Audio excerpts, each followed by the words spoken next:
Thanks for joining us. I'm Megan Roberts. Nunavik's mayors are calling on the Quebec government to declare tuberculosis a public health emergency. The region's 14 mayors released a joint open letter today. The mayors point to an increase in cases in the region and allege the province is looking to cut resources to Nunavik's health agencies. Last year, Nunavik's health board reported 94 active TB cases. The health board says it's the highest rate reported in recent history. As of April, 6 villages are battling an outbreak. The mayor of Vimy says Nunavik needs more, not less, resources. We should have quality services and good awareness in terms of us as an Indigenous peoples living in an environment where there are no roads connecting us to southern facilities. The mayor says they want emergency medical resources deployed so screening for tuberculosis can be increased. The mayors also want the province to commit to Inuit health sovereignty. CBC has requested comment from Quebec's Ministry of Health and Social Services, but has not heard back. Canada's nursing shortage is hitting Nunavut again. The territory's Department of Health says some communities will see reduced health services this summer because there just aren't enough nurses. Nunavut's health minister says reductions are common this time of year, and they're working to avoid closures. Summer, as well as the Christmas holiday period, those are our two toughest periods to staff. And so it's more common for us to see service reductions during the summer months because our staffing does become so challenging. Even with shortages, Maine says there's been more interest in nursing positions in the territory. The department says it wants to see more Inuit nurses, and it's working with Nunavut Arctic College towards that goal. Right now, only about 11% of permanent nursing positions are filled by Inuit. Nurses who can speak Inuktitut, nurses who understand Inuit culture, it's just a huge benefit to the whole healthcare system. The Department of Health says it's also offering recruitment and retention incentives to help cover vacancies this summer. The city of Yellowknife is proposing a motion to deal with a homeless encampment in the downtown area. City councillors talked about it at today's governance and priorities meeting. The motion is about an encampment in an alley near the downtown liquor store. It says there are concerns about safety, drug use, and vandalism. Councillors say the city has limited tools to regulate the encampment itself, but they do have some ideas about how to improve public safety. You know, the purpose of this motion is not to assign blame to anyone or to say something is bad or right or wrong. It's about trying to do the best for all residents of Yellowknife and trying to find that path forward. The proposed motion calls for more RCMP patrols downtown, support from the Northwest Territories government on safety, sanitation, and support services, and changes to city bylaws to better manage encampments. Council will vote on the motion at its regular meeting this evening. Loads of head nodding and thumbs up. The Vimy Heritage Housing Society says it's making steady progress on the new 75-unit housing units it's building in Whitehorse. The units will support independent living for seniors so they can stay in the Yukon. The Society's president says there's been a lack of space for seniors for too long, and that's resulted in a long wait list at another seniors complex.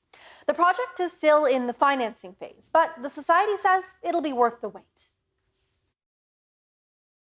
We are not for profit. We're doing it for the community, and we're doing it to make sure that people who have served their time in the Yukon and made the Yukon grow, they have a good home to go to. The $43 million project will be located in the Whistlebend neighborhood. The Yukon government recently awarded the Society $1 million for the build. Roughly 30% of the units will be advertised as affordable housing. In Kimmirut, Nunavut, 2 modular homes have been sitting empty since last summer. They're a part of the Nunavut 3000 initiative, but so far, no one's moved in. The goal for Nunavut 3000 is to build 3,000 new housing units in the territory by 2030. The modular homes were shipped last summer to Kimmirut as part of a shipment of 50 across the territory. The 2 units are intended to host construction workers for future projects, but could eventually be converted to public housing. The Nunavut Housing Corporation says the modular homes are not yet installed, and the delay is mainly due to a lack of gravel to prepare the site. Mostly because, just the sequence of construction, you need to do the site work. So go and put the gravel down and make your pad first.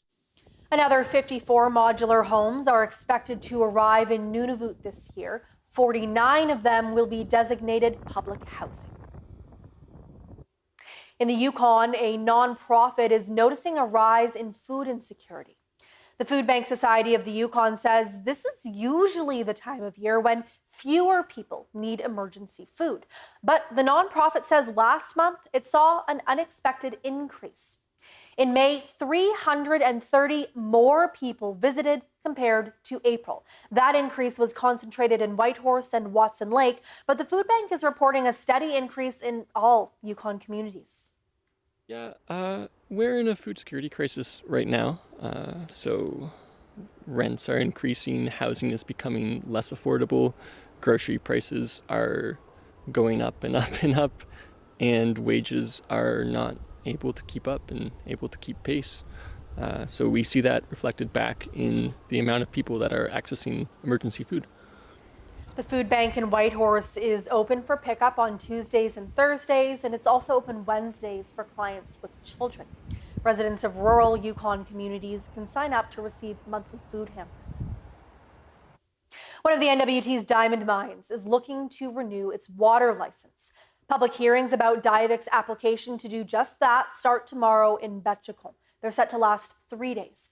The CBC's Leni Lambrink tells us what to expect. Divik is expected to stop producing diamonds early next year, but its water license expires at the end of this year. And it needs another one from the Wik'eji Land and Water Board to finish production, close, and start its post-closure monitoring.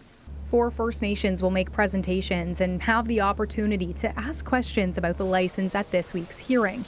Officials representing Divik, the NWT and federal governments, and an environmental monitoring board will also be there.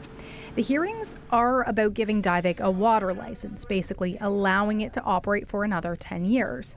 But a big part of the conversation will be about the mine's closure. Things like bringing more traditional knowledge into the plan and adding criteria for cultural uses of the land and water as well. Divik is asking that some of these undecided factors about its closure remain flexible. It doesn't want them to be enshrined in license conditions. The hearings are scheduled to take place at the Cultural Centre in Betchacon. The public are also welcome to ask questions during a community dinner on Wednesday night. Leni Lambrink, CBC News, Yellowknife. Prime Minister Mark Carney says Canada will spend 2% of national GDP on defence this year. That will ensure Canada meets its commitment to NATO, whose members agreed to that target back in 2014. Kate McKenna has more. Middle powers must compete for interests and attention, knowing that if they're not at the table, they're on the menu.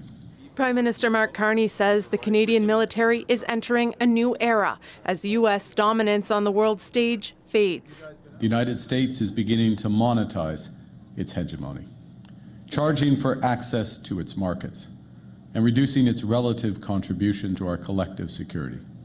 He says Canada will spend more than $9 billion more on defense by next March, and the country will finally hit the 2% of GDP spending target agreed to by NATO allies. This is probably one of the most compelling articulations of national requirement, national ambition that I've heard from a prime minister as it relates to defense and security. Well, I think it's a great step. It's something that the Conservatives have been calling for many years. In the last few decades, we hadn't been paying our fair share This announcement comes weeks before Carney is set to attend the NATO summit, where allies will discuss spending even more on defense. The money is an important first step. If he'd have rolled in there without committing this funding to meet our 11-year-old spending target, he would not have had a lot of credibility amongst allies talking about what the new level of burden sharing should look like. The Conservatives support defense spending, but want to know how the government will pay for it. We support getting back to the 2% target as soon as possible. And we will support additional money for our military. That's why we're calling on the government to bring in a budget, because all of this will require a budget. We have just begun the process to look for savings in government, to improve government productivity, to reallocate spending across government. Even with this new money, expect more defense spending in the years to come. Carney made big election promises for new icebreakers, drones, and artillery, purchases that are not part of this announcement. Kate McKenna, CBC News, Ottawa.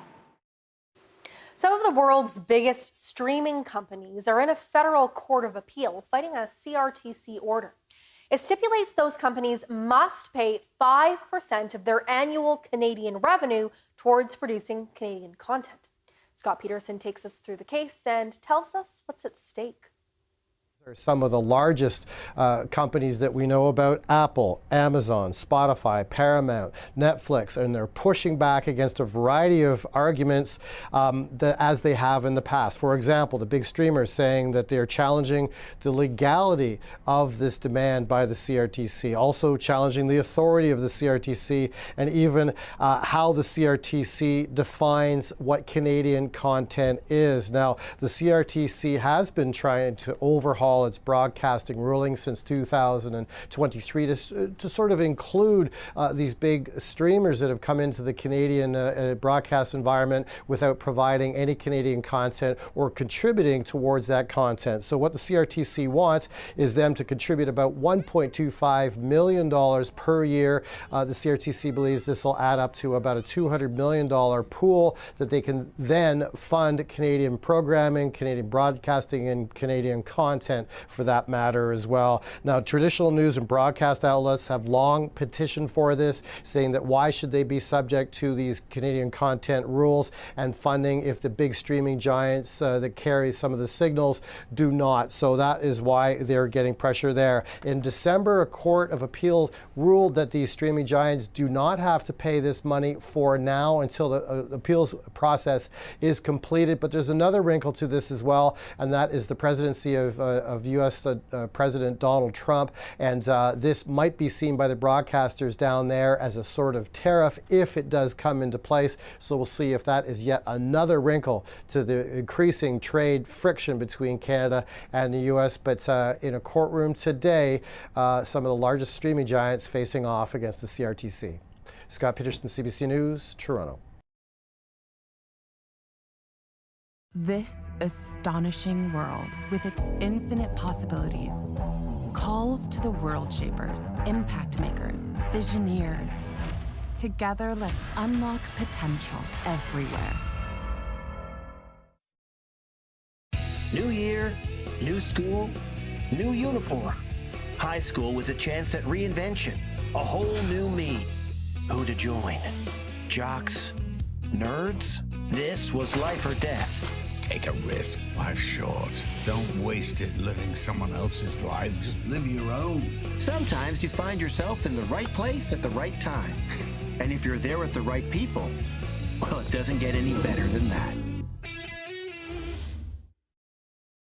I brought a few friends along with me today. 3, 2, 1. Mom, you're embarrassing me in front of the dragons. Take me home, James. Full of surprises here on The Den. Dragon's Den. Watch free on CBC Gem. 12 of Britain's best amateur bakers have made it to the tent. This is an absolute dream. Every inch of their baking skill will be scrutinised. Lovely jubbly. Those that falter will leave the tent. One wrong move and it's over. You want a game? Bring it on. Go, go, go! Oh my God! We need help out there. Yeah, we'll come for you. This is it! Canada's ultimate challenge.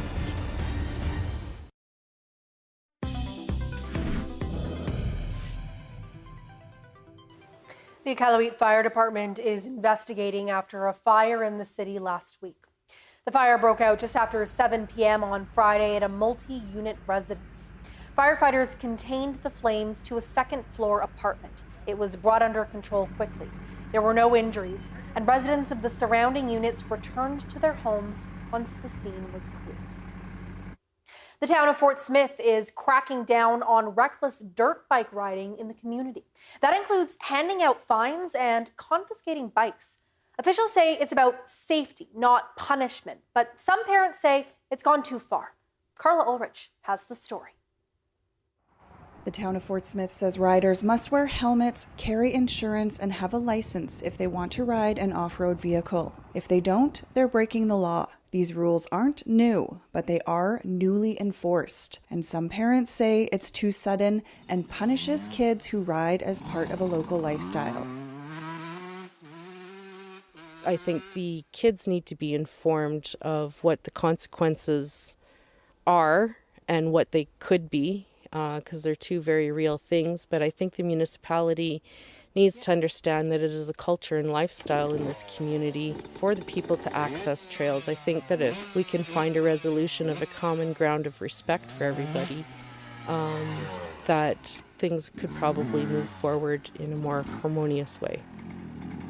Chapelski says machine riding teaches youth responsibility and fosters connection in the community, and she's calling for alternative solutions like youth safety courses, designated trails, or even a track. The town says it's open to that. The town of Fort Smith would love to see a proactive group like a club or association take on a mentoring role and maybe help to create some safe trail networks out of town to a designated area. We do still want to support people being able to get out on a bike or a quad or a side-by-side and enjoy themselves, but again, just licensed and registered so we know that people know how to operate the equipment.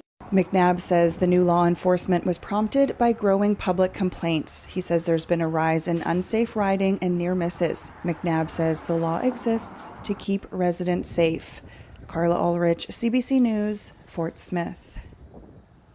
Canadian scientists have determined that Ozempic doubles the risk of vision loss in diabetics.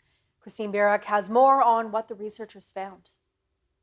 So it's like having a blind spot right in the middle of your vision. He's talking about macular degeneration, the leading cause of blindness in people over 65. Here you can see This retinal surgeon led a study looking at whether newer diabetes drugs like Ozempic and Mounjaro might increase the risk of certain eye diseases. The findings? There was a risk that was twice as high of developing this wet macular degeneration in patients who are on the GLP-1 receptor agonist compared to those diabetic patients who are not. Double the risk, but the study puts that number in perspective. Researchers in Ontario examined the health records of nearly 140,000 older adults with diabetes. They found, among those taking newer GLP-1 drugs, the risk of developing neovascular age-related macular degeneration was 2 in 1,000. For non-GLP-1 users, it was 1 in 1,000. A small risk, but the research can be meaningful. There's many times when, there's these wonder drugs that come out, and sometimes we find other effects that weren't anticipated.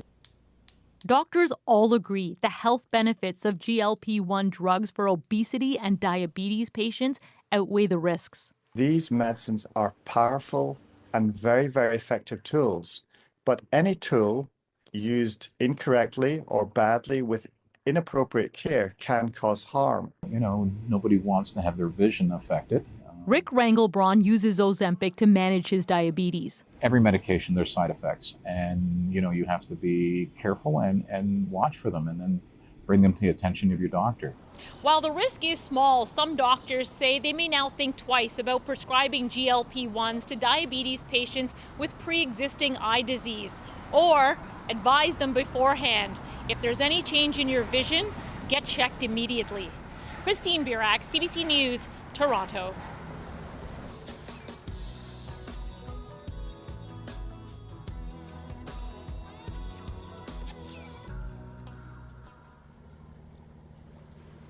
A young woman in Nunavut is making waves in the world of bodybuilding. Diane Marin has spent months preparing for competitions. And as Emma Tranter tells us, she's not slowing down anytime soon. Hours in the gym, a strict diet, and a lot of grit and determination. 31-year-old Diane Marin says she's always been motivated. She just finished 16 weeks of preparing for a bodybuilding competition in Calgary. The Inuk grew up in Rankin Inlet and Yellowknife. She only started competing a couple of years ago, but is already scoring at the top of competitions, including a third-place finish earlier this month. I find it very satisfying when I'm capable of hitting every check mark in a book of all the things that I need to do in a day, and then doing it day after day for 16 weeks. It's very fun for me. It's hard and it's challenging, but it's fun. Marin also had her mother and best friend cheering her on at the competition. Her mom says her daughter has always been an athlete, and it's no surprise she decided to pursue this. Diane was very determined. She was very helpful. We raised them out in the cabin outside of Yellowknife, so they had a lot of chores to do. So that gave them a lot of, I guess, work ethic, if I may say. And just determined to finish it. With few Indigenous bodybuilders, Marin hopes other young Inuit are inspired to pursue healthy, active lives. It's definitely not as common. And as for Inuit, I don't know any Inuit other than me who's a bodybuilder. So it would be great to see some more Indigenous bodybuilders. For now, Marin's taking a break before she competes next and enjoying a cheat meal or two here and there. Emma Tranter, CBC News, Yellowknife. Yellowknife's downtown was a sea of rainbows over the weekend as the third annual Pride Parade took over the streets. People marched to celebrate love and advocate for inclusivity. Check it out.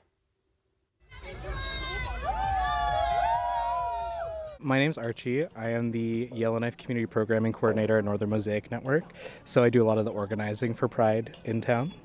Today we are having the Yellowknife Pride Parade in downtown and free barbecue. I think it's really important, especially with the current political climate, to have queer visibility to show that we're here in Yellowknife. There are so many of us here in Yellowknife, and we deserve to have safe spaces to be ourselves and express who we are. My name is Thunder Norms. My pronouns are he, him, and I am Yellowknife Pride's third annual Grand Marshal. I am really honored to do this, and I think that it shows the community that there's space for all of us to have fun and to enjoy celebrating together. Pride parades are really important for the whole community. They show future generations the support that they have so they can feel safe in this community. And it shows anyone who comes new to the community that they have a space here. And it reminds us all that we have to keep advocating and keep working really hard to make sure that 2S LGBTQIA+ community folks are supported and kept safe. We have to keep fighting because it's really easy for these kinds of rights to be rolled back nowadays. And that's just the last thing that we want to see in the Northwest Territories, in Canada, and across the world. And our thanks to Jenna Delavich for that story. The Frank Grubin Pride Festival is coming up in Fort Smith this weekend. It's named for Frank Grubin, who went missing more than 2 years ago. It promises a parade, music, drag brunch, and drag bingo and brunch. It starts on Friday and runs all weekend, and according to Environment Canada, the weather will be perfect for it. Sunny skies and temperatures above 20 degrees. You've just got to get through some rain tomorrow. Let's take a look at the forecast for all three territories.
And that is Northbeat for tonight. For news anytime, go to cbc.ca/north.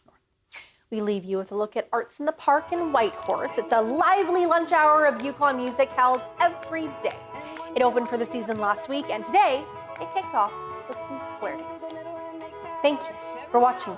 I'm Megan Roberts. Have a good night. Once you're home, you're gonna swing your own. With the left elbow. Do-si-do. Do-si-do, someone new. Do-si-do, another new person. And head on home and make those lines into the middle with a big high five. And one more time. All right, head couples, make that torpedo one more time. Head on down that line. And come back home. And once you're home, you're gonna swing your own. Now with the left elbow. And a do-si-do. And make those lines into the middle with a big high five. And one last time, one more high five. Okay, everybody, thank you so much for dancing today with us. You have made Arts in the Park a success today. Thank you so much to everybody involved in this. Our lovely sound folks, Kelvin, Luca, Emily. This astonishing world, with its infinite possibilities, calls to the world shapers, impact makers, visioneers. Together, let's unlock potential everywhere. Hi, it's Yaya. Am I a loser? No job, no home. No clue. Billy. I need a fresh start. No. Hire me. I want to make our community a better place. Sup, kids? I got John Taylor.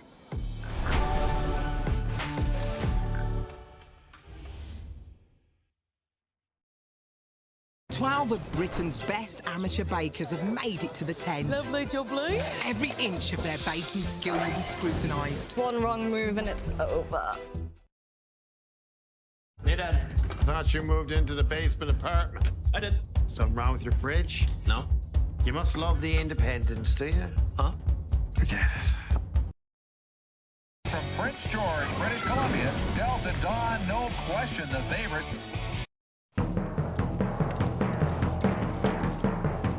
General Brock is dead. Americans hold the heights. We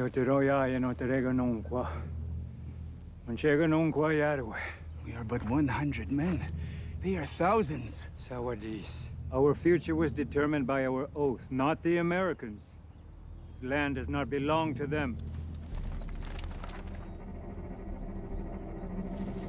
Comrades and brothers, remember the fame of ancient warriors.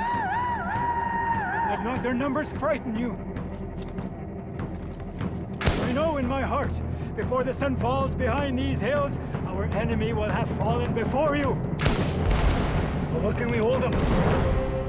At the Battle of Queenston Heights, 80 Grand River warriors, including John Norton and John Brand, held off the Americans for hours to help take back the heights.